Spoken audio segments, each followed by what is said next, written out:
বানাবো উড়িষ্যার খুব বিখ্যাত একটি মিষ্টি ছানাপোড়া বা ছেনাপোড়া। স্বয়ং জগন্নাথ দেবেরও খুব প্রিয় এই মিষ্টি।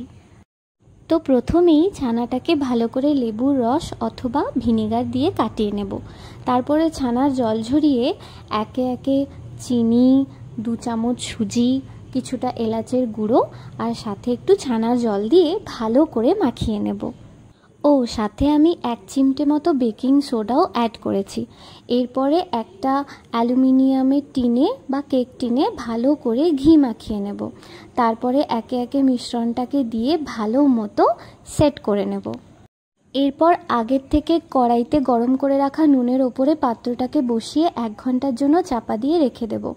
তারপরে ঢাকনা খুলে যখন দেখব চারপাশটা একটু পুড়ে পুড়ে গেছে, তখন একটা টুথপিক অথবা ফর্ক দিয়ে ঢুকিয়ে দেখে নেব লেগে যাচ্ছে কিনা। যদি না লেগে যায় তাহলে তৈরি হয়ে যাবে আমাদের মিষ্টি।